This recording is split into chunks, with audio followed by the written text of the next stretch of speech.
샬롬, 하나님의 마음에 합한 중보기도 오늘은 두 번째 시간입니다. 중보기도자와 훈련이라는 주제로 함께 이야기를 풀어가려고 합니다. 먼저 여기에 한 가지의 예화가 있습니다. 함께 읽어드리고 강의를 이어가도록 하겠습니다. 독일 전쟁사의 한 통신병의 처절한 죽음 이야기입니다. 폭풍우가 몰아치는 깊은 밤, 적군에서 포위된 야전군으로부터 긴급 구호를 요청하는 SOS의 다급한 목소리가 도중에 끊어지고 말았습니다. 급히 전선을 점검하던 중 언덕 위에 전선이 잘려있는 것을 발견하고 연결을 시도했지만 전선은 1m가량이나 부족했습니다. 고민 끝에 통신병은 양쪽 전선줄을 벗겨서 양손으로 잡아 긴급 구조 요청의 내용이 지원본부에 전달되게 합니다. 이른 아침 이 통신병은 시체로 발견되었고 사망 원인은 감전사로 기록이 되었습니다. 한 손엔 포위된 야전군의 아픈 사연을 붙들고 또 한 손은 지원본부를 향했던 이 젊은이의 모습에서 우리는 무엇을 느끼고 발견할 수 있을까요? 그의 모습이 마치 숭고한 중보자의 모습처럼 보여집니다. 21세기가 시작될 무렵 이태리의 경제학자인 빌프레도 파레토라는 사람은 놀라운 사실을 하나 발견했습니다. 그것은 어느 나라든지 세금 제도와 관계없이 그 나라 인구의 20%가 나라 재정의 80%를 관리한다는 사실이었습니다. 이 발견 이후 이른바 파레토 법칙이 모든 분야에 적용되었다고 합니다. 그 예는 다음과 같았습니다. 20%의 세일즈맨이 80%의 보험을 팔고 20%의 책 분량이 80%의 내용을 전달하고 20%의 어부들이 80%의 고기를 잡으며 20%의 성도들이 80%의 헌금을 낸다라는 것이었습니다. 이러한 2080 법칙이 교회의 중보자들에게도 해당될 수 있습니다. 그러나 연구조사에 따르면 약 5% 미만의 소수가 중보기도자들이라는 결과를 나타냈다고 합니다. 물론 절대적인 진리는 아니지만 이 결정적인 소수의 중보자들만이 중보기도자가 되어서 기도를 한다라는 것이죠. 그만큼 중보기도는 쉽지 않은 사명이자 훈련 중에 훈련이라고 말할 수 있습니다. 성경에서는 중보자의 복된 역할이 많이 묘사되고 있는데요. 그 중에 중보기도자의 부재는 다음과 같은 결과를 만들기도 합니다. 에스겔서 22장 30절에서 31절 말씀입니다. 이 땅을 위하여 성을 쌓으며 성 무너진 데를 막아서서 나로 멸하지 못하게 할 사람을 내가 그 가운데서 찾다가 얻지 못한 고로 내가 내 분으로 그 위에 쏟으며 내 진노의 불로 멸하여 그 행위대로 그 머리에 보응하였느니라. 나 주 여호와의 말이니라. 위의 말씀은 중보 기도자의 부재가 하나님의 마음의 분노를 식히지 못하고 인간의 심판을 가져온다라는 말씀이 내포되어 있습니다. 민수기 23장 19절은 또 이러한 말씀을 하십니다. 하나님은 사람이 아니시니 거짓말을 하지 않으시고 인생이 아니시니 후회가 없으시도다. 어찌 그 말씀하신 바를 행하지 않으시며 하신 말씀을 실행하지 않으시랴. 후회가 없으신 하나님은 자신이 말씀하신 것을 반드시 이루시는 분이십니다. 그런데 그 하나님이 자신의 뜻을 돌이키실 때가 있습니다. 그것은 중보 기도하는 자들의 기도의 힘 때문입니다. 특별히 출애굽기 32장을 보면 하나님께서 우상 숭배하는 이스라엘 민족들을 진멸하시려는 내용이 나옵니다. 그런데 모세는 하나님 앞에 중보자로 서며 이스라엘 민족들을 대별하는 모습이 나타나 있습니다. 모세의 중보기도 덕분에 하나님께서는 뜻을 돌이키사 말씀하신 화를 그 백성에게 내리지 아니하시리라 라고 말씀하십니다. 우리가 누군가를 위해서 중보기도 하는 일은 쉬운 일은 아닙니다. 그러나 하나님의 마음에 합한 기도임은 분명합니다.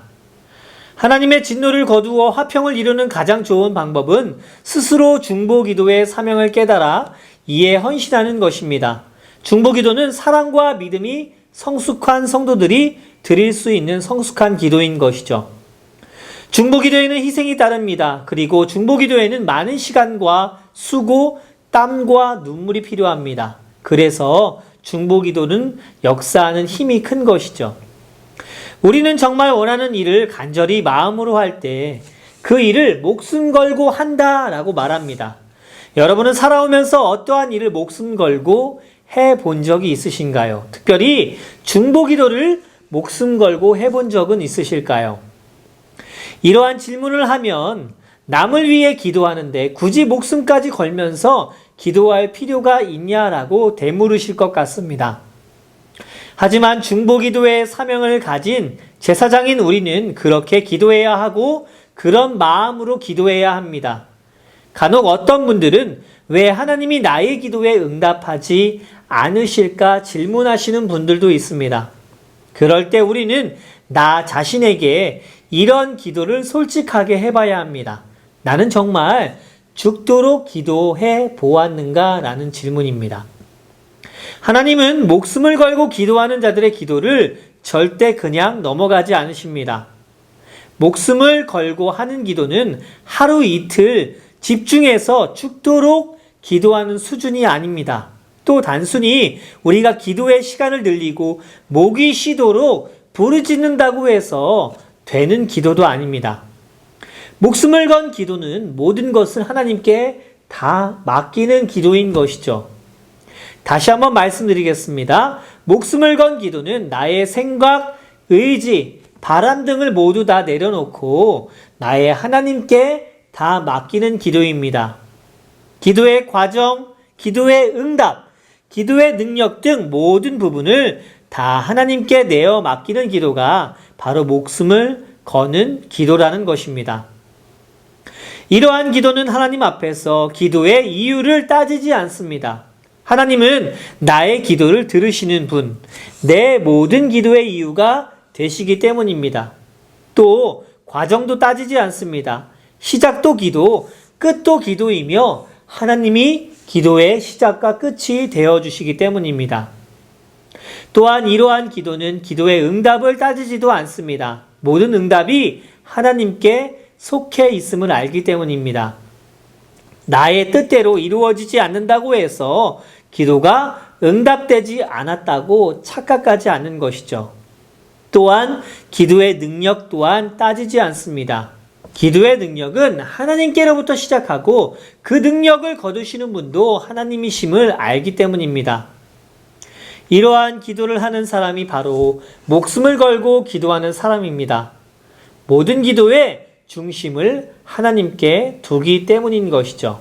그렇다면 이러한 기도를 하는 분들이 우리 주변에 정말 있을까요? 목숨을 걸고 기도하는 분들 분명히 계십니다. 그 중에 우리의 어머니들이 포함될 것 같습니다. 무조건적인 사랑, 제한이 없는 사랑, 그 끝을 알 수 없는 사랑. 이 땅에서 그런 사랑을 줄 수 있는 분은 오직 어머니밖에 없습니다. 10달을 뱃속에서 키우고 온몸이 부서지는 고통을 감내하면서 이 땅에서 생명을 내고 그 자녀를 위해서 모든 희생을 감내할 수 있는 분들. 어머니의 기도는 목숨을 건 기도인 것이죠.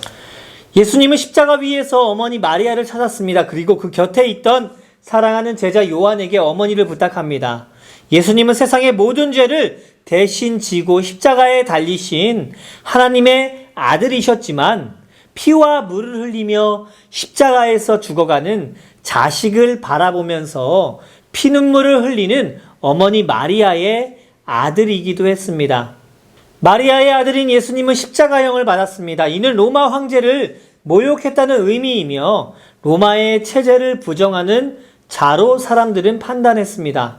그런 범죄자를 따라서 어머니 마리아는 골고다 언덕까지 올라갔습니다.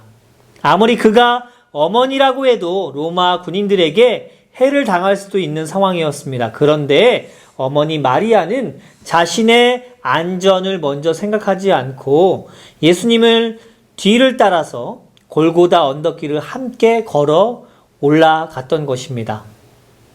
이러한 부모님이 자식을 위해서 기도한다면 그저 필요한 것이나 달라고 대충 기도할 수 있을까요? 절대 그럴 수 없습니다. 특히 자식이 아프거나 큰 어려움을 겪고 있다면 그 부모는 절대 대충 기도할 수 없는 것이죠. 형식적이거나 피상적이지 않고 마음을 다해서 기도하며 구체적으로 기도할 것입니다. 아픈 자식을 위해서 대신 죽을 수 있다면 죽겠다는 마음을 가진 분들도 어머니이실 것이에요. 그래서 어머니의 기도는 목숨을 건 기도입니다. 마리아 역시 십자가에 달린 주님을 보면서 내가 대신 저 십자가에 올라가고 싶다는 마음이 있었을 것입니다. 만약 그것이 가능했다면 실제로도 그렇게 했을 것이에요. 그러나 십자가는 오직 예수님만 감당하실 수 있는 사명이었기에 마리아는 그저 바라볼 수밖에 없었습니다. 아마 그때도 마리아는 계속 목숨을 건 기도를 드렸을 것입니다. 우리 주님도 목숨을 건 중보기도를 여러 차례 보여주셨습니다. 가장 잘 알려진 주님의 중보기도는 아마도 잡히시기 전 겟세마네에서 드린 기도일 것입니다. 마태복음 26장 37절에서 38절, 41절 말씀을 읽어드리겠습니다. 베드로와 세베대의 두 아들을 데리고 가실새 고민하고 슬퍼하사 이에 말씀하시되 내 마음이 매우 고민하여 죽게 되었으니 너희는 여기 머물러 나와 함께 깨어 있으라 하시고 시험에 들지 않게 깨어 기도하라. 마음에는 원이로되 육신이 약하도다 하시고 주님이 잡히시기 전 마지막 기도를 드리러 가시며 습관에 따라 혼자 가지 않으시고 제자들 특히 베드로와 야고보와 요한을 데리고 가셨습니다. 그런데 베드로는 주님을 버리고 도망갔죠. 세베대의 두 아들 야고보와 요한은 또 어떠했을까요? 그들은 제자이기보다 자신의 욕심을 예수님을 통해서 이루고자 했던 사람들이었습니다. 마가복음 10장 37절 말씀 여짜오되 주의 영광 중에서 우리를 하나는 주의 우편에 하나는 좌편에 앉게 하여 주옵소서. 그들은 예수님을 따라다녔지만 아직도 예수님을 정치적인 메시아 정도로 인식하고 있었습니다. 그 요청에 주님은 너희는 너희가 구하는 것을 알지 못하는도다. 내가 마시려는 잔을 너희가 마실 수 있느냐라고 되물어보십니다. 제자들은 주님의 이 말씀이 어떤 의미인지 전혀 알지 못했습니다. 예수님이 말씀하시는 잔은 진노의 잔, 곧 주님도 그렇게 피하고 싶으셨던 잔이었습니다. 그들은 영광의 잔을 구했지만 예수님이 감당하셔야 하는 잔은 영광과는 정반대인 진노의 잔이었으며 죽음의 잔이었으며 외면의 잔이었던 것입니다. 이렇게 배신하고 깨닫지 못하고 자신의 영광에만 관심이 있었던 제자들은 주님은 이들에게 어찌 보면 가장 중요한 목숨을 건 중보기도를 요청하셨는지 이해가 되지 않습니다. 함께 중보기도하러 산에 올랐지만 잠을 자는 그들의 모습은 이미 중보기도자로서 자격 미달이었던 것이죠. 그런데 그런 그들에게 주님은 이렇게 말씀하십니다. 내 마음이 매우 고민하여 죽게 되었으니 나와 함께 깨어 있으라. 주님의 마음이 죽을 정도로 고민이 된다라는 이 표현에 십자가를 감당하기가 얼마나 어려운 선택이었는지가 느껴집니다. 그래서 주님이 요청하십니다. 자격이 없는 그 제자들에게 나와 함께 해 줄 수 있겠니라고 물으시는 것이죠. 바로 주님의 고난에 동참해 달라라는 요청입니다. 십자가를 대신 져달라는 것이 아니라 이제 내가 목숨을 걸고 십자가를 감당할 텐데 너희도 목숨을 걸고 나를 위해서 기도해 줄 수 있겠니? 삶 자체가 이 세상을 위한 목숨을 건 중보기도셨던 주님이 제자들에게 목숨을 건 중보기도를 요청하셨던 것이죠. 여러분, 주님은 자격 없는 제자들뿐 아니라 우리에게도 목숨을 건 중보기도를 요청하고 계시는 줄 믿습니다. 내가 불리하면 몇 번이고 주님을 부인하고 멀리하는 우리에게 주님은 나를 위해 목숨을 걸고 기도해 줄 수 있겠니? 요청하고 계십니다. 우리의 어머니들이 그렇게 목숨을 걸고 우리를 위해서 기도해 주셨던 것처럼 우리 주님이 그렇게 십자가를 앞에 두고 함께 고난에 동참해 달라고 하십니다. 이제 우리에게 주어진 중보 기도의 십자가를 외면하지 않기를 소망하고 계신 것이죠.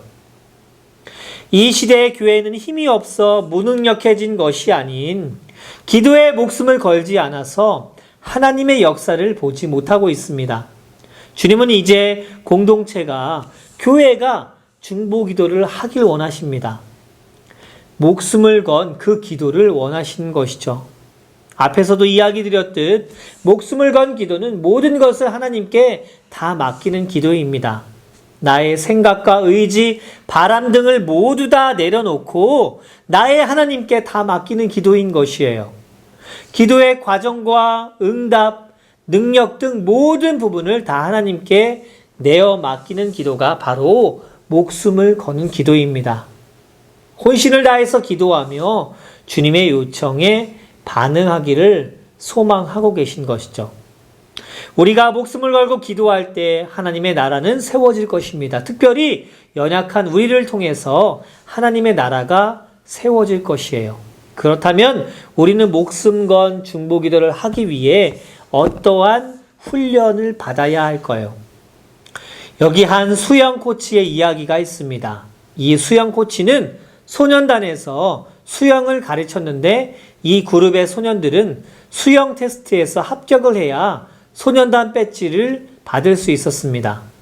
그런데 소년단원 중 한 사람이 2번이나 수영 테스트에서 불합격하게 되었어요. 소년단의 아버지는 화가 나서 아들을 다른 단체에 옮기게 했고 소년은 거기에서 합격증을 받았다고 합니다. 그러나 다음해 여름 이 소년이 탄 보트가 뒤집혀졌을 때 수영이 서툰 이 소년은 수영을 잘 하지 못했고 익사하고 말았습니다.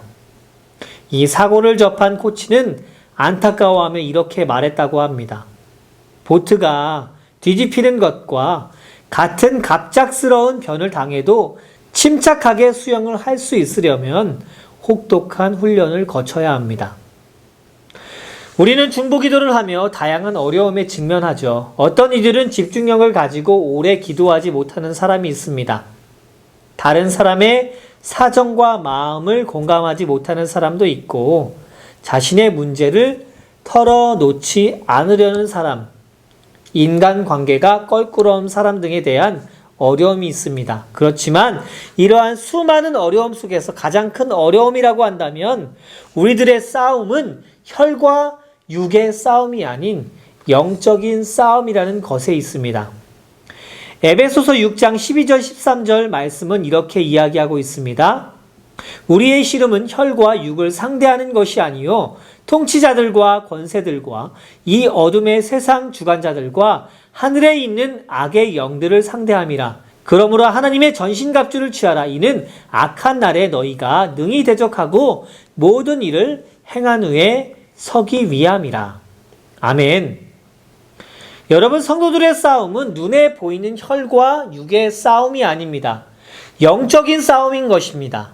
성도들의 대적자는 정사와 권세와 이 어두움의 세상 주관자들과 하늘에 있는 악한 영들입니다. 이러한 마귀의 괴계를 이기기 위해서는 하나님의 전신갑주를 입어야 합니다. 영적인 싸움은 인간의 힘이 아닌 하나님의 능력으로만 이길 수 있기 때문입니다. 중보기도자에게 무엇보다 영적인 능력이 반드시 필요합니다. 이 능력은 성령께서 선물로 주시지만 우리는 인내와 열심을 가지고 훈련할 때 더욱 크게 사용됩니다. 특별히 중보기도자는 어떠한 대상을 대신해서 하나님 앞에 서는 사람들입니다. 그래서 중보기도자는 하나님 앞에서 죄로 인해서 부끄럽지 않아야 합니다. 하나님과 인간 사이를 가로막고 있는 죄를 깨뜨릴 때 중보기도자는 성결한 모습으로 하나님 앞에 설 수 있는 것입니다. 중보기도자에게 필요한 영적인 훈련 중 가장 중요한 훈련은 먼저 자신의 죄를 하나님 앞에 고백하는 것입니다. 이사야 59장 2절 말씀, 오직 너희 죄악이 너희와 너희 하나님 사이를 갈라놓았고 너희 죄가 그의 얼굴을 가리워서 너희에게서 듣지 않으시게 함이니라. 죄가 하나님과 우리 사이를 갈라놓았으니 우리는 늘 죄에 물든 그리고 죄로 넘어지는 자임을 인정하고 예수 그리스도의 보혈을 의지하여 날마다 하나님 앞에 나아가야만 합니다. 더불어서 인격적인 훈련도 계속되어야 합니다. 빌립보서 2장 3절 말씀, 아무 일에든지 다툼이나 허영으로 하지 말고 오직 겸손한 마음으로 각각 자기보다 남을 낮게 여기고 중보 기도의 삶을 살기 위해서 우리는 끊임없이 경건 생활과 기도의 훈련이 선행되어야 합니다. 중보 기도자는 사랑과 겸손으로 다른 사람을 대하는 태도를 갖도록 훈련받아야 합니다. 나보다 남을 낮게 여기는 마음이 없다면, 다른 사람의 일을 돌아볼 수 있는 헌신의 마음이 없다면 진심이 깃든 중보 기도를 드릴 수 없기 때문입니다. 더불어서 대인관계에 있어서도 흠잡을 일이 없도록 우리는 노력해야 합니다. 이웃과 더불어 화목하고 교회 안에서 화해자의 역할을 잘 감당할 수 있을 때 진정한 중보자가 될 수 있는 것입니다. 금메달을 목에 건 선수와 전쟁에서 승리한 군대의 뒷면에는 땀과 인내가 있다고 합니다. 힘든 훈련만이 승리의 영광을 안겨주는 비결이라고 해요. 성도들의 싸움은 혈과 육의 싸움이 아닌 영적인 싸움이라면 더 큰 훈련과 인내가 필요한 것은 너무나도 당연한 것입니다. 특별히 중보 기도자에게는 이중의 수고와 훈련이 필요합니다. 하나님 앞에 서야 하기 때문에 영적으로 성결해야 함은 물론 사람들을 위해서 기도해야 하기 때문에 덕스러운 품행도 갖춰야 하는 것이죠. 그러므로 중보 기도자는 늘 깨어 있어 스스로 살펴 부족한 부분을 채우고 약한 부분을 훈련해야 합니다. 여러분이 중보 기도자로서 사명을 잘 감당하기를 원한다면 먼저 영적인 면에서 훈련하기를 게을리하지 말아야 합니다. 죄의 문제를 먼저 해결하고 하나님 앞에 부끄럽지 않아야 하며 하나님께 더욱 가까이 가기 위해서 깨어서 영적인 면을 살펴야 하는 것이죠. 그리고 거기에 덧붙여서 기도의 능력을 위해서 애써야 합니다. 능력 있는 기도, 집중력 있는 기도, 간절한 기도를 하기 위해서 기도의 훈련에 힘을 쏟아야 하는 것이죠. 또한 인격적인 면에서도 부끄럽지 않도록 노력해야 합니다. 영적으로, 인격적으로 존경과 신뢰를 받지 못하면 중보 기도를 시작하기 어렵습니다. 중보 기도의 사명은 하나님과 기도의 대상을 연결하는 것입니다. 그러므로 여러분의 인간관계는 여러분의 중보 기도에 상당한 영향을 미칩니다. 디도서 2장 11절에서 15절 말씀, 모든 사람에게 구원을 주시는 하나님의 은혜가 나타나 우리를 양육하시되 경건하지 않은 것과 이 세상 정욕을 다 버리고 신중함과 의로움과 경건함으로 이 세상에 살고 복스러운 소망과 우리의 크신 하나님 구주 예수 그리스도의 영광이 나타나심을 기다리게 하셨으니 그가 우리를 대신하여 자신을 주심은 모든 불법에서 우리를 속량하시고 우리를 깨끗하게 하사 선한 일을 열심히 하는 자기 백성이 되게 하려 하심이라. 너는 이것을 말하고 권면하며 모든 권위로 책망하여 누구에게서든지 업신여김을 받지 말라. 하나님이 믿을 수 있는 사람, 사람들로부터 존경받을 수 있는 사람, 영성과 인격이 두루 갖춰진 사람, 이것이 바로 여러분을 중보 기도자로 부르신 하나님의 소망이라는 것을 잊지 않았으면 좋겠습니다. 오늘 이 시간 강의를 마치면서 함께 중보 기도하는 시간을 갖고자 합니다. 조이 도우슨의 효과적인 중보 기도 방법을 순서로 다시 또 우리는 기도하도록 하겠습니다. 첫 번째 우리가 기도해야 할 것은요, 먼저 하나님의 하나님 되심을 찬양하길 원합니다. 예수 그리스도와 연합하여서 우리가 동일하게 놀라운 사역을 할 수 있도록 특권을 주신 것에 대해 감사하기를 원합니다. 함께 기도하시겠습니다. 오직 주로 인하여 나는 오늘 피었다 지는 이름 없는 꽃과 같네.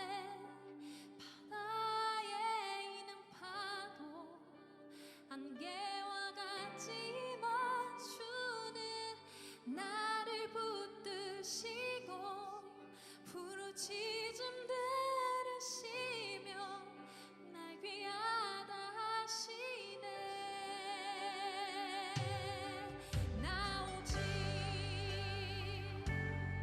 주의 것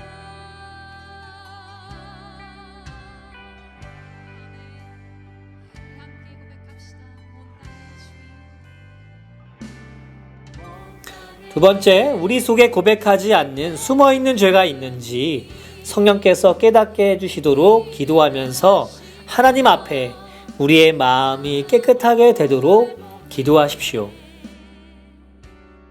어둠을 밝히시는 새벽별 방황하는 내 맘 주의 길을 주시네. 나로 인함이 아닌 주가 행하신 일로 나의 행함이 아닌 오직 주로 인하여 나는 오늘 피었다 지는 이름 없는 꽃과 같네. 바다에 있는 파도 셋째, 성령님의 도우심과 조명하심 없이는 실제로 기도할 수 없다라는 것을 인정하십시오. 들으시며 날 귀하다 하시네. 아멘. 나 오직 주님의 것입니다. 나 오직 주의 것. 나 오직 아멘. 주님은 나의 죄를 보시고 주님은 나의 죄를 보시고 사랑의 눈으로 날 일으키시네. 아멘. 바다를 잠잠하게 하시는 내 영혼의 네 번째, 무엇을 위해 기도해야 하겠다고 느끼는 여러분의 상상과 욕망, 이미 가지고 있는 기도 제목까지 내려놓으시기 바랍니다. 오직 주가 아멘. 나의 행함이 아닌 오직 주로 인하여 나는 오늘 피었다 지는 이름 없는 꽃과 같네. 바다에 있는 파도 안개와 같지만 주는 나를 붙드시고 부르짖음 들으시며 날 귀하다. 다섯 번째, 성령께서 당신을 온전히 주장하시도록 기도하십시오. 나는 오늘 피었다 지는 이름 없는 꽃과 같네. 바다에 있는 파도 주는 나를 붙드시고 부르짖음 들으시며 날 귀하다 하시네. 나 오직 주님의 것입니다. 나 오직 주의 것. 아멘. 2절 가사의 고백이 참 귀합니다. 다시 한번 선포하기 원합니다. 주님은 나의 죄를 보시고 여섯 번째, 이제는 지금부터 갖게 될 놀라운 기도 시간에 대해서 믿음으로 하나님을 찬양하십시오. 하나님은 놀라운 분이시며 그의 성품에 따라 변함없는 이 기도 시간에 크신 일을 하실 것입니다. 바다를 잠잠하게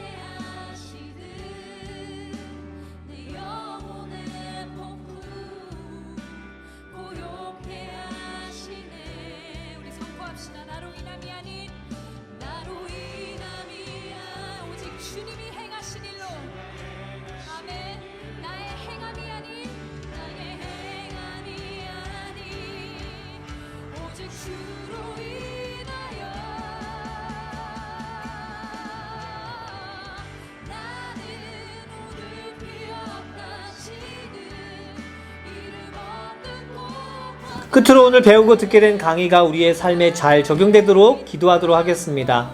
우리가 하나님의 중보자가 되어서 목숨 걸고 기도할 수 있을 법한 결단과 믿음을 우리에게 허락해 달라고 기도하시기 바랍니다.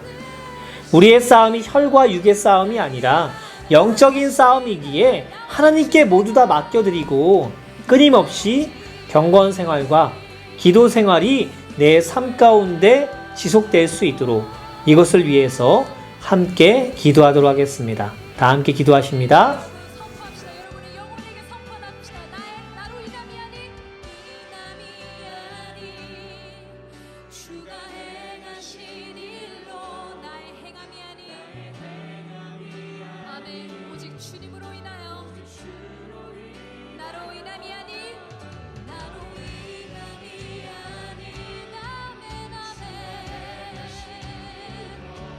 나의 행함이 아닌 오직 주로 인하여 나를 오늘 피었다 지니 이름 없는 꽃과 같네. 하나의 이름 파도 안개와 마시와 주는 나를 붙드시고 부르짖음 들으시며 날 위하나 하시네. 나는 오늘 하나님, 우리의 싸움이 혈과 육의 싸움이 아니라 영적인 싸움임을 고백합니다. 이 싸움 속에서 승리하기 위하여 날마다 하나님을 의지하게 하여 주시고 경건 생활과 기도 생활에 게을리하지 않는 복된 중보자가 될 수 있도록 인도하여 주시옵소서. 그 무엇보다 사단이 우리를 속삭임 가운데 넘어지게 하며 죄의 유혹으로 우리를 끌어당기고 있습니다.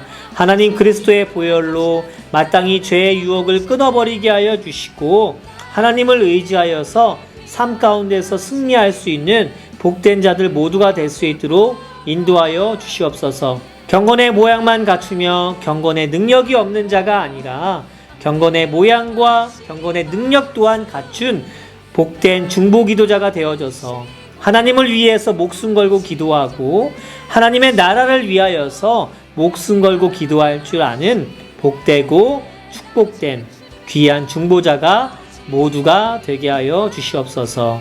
우리의 삶을 이끄시고 책임져 주실 성령 하나님을 오늘도 기대하며 사랑이 많으신 우리 주 예수님 이름으로 간절히 기도드렸습니다.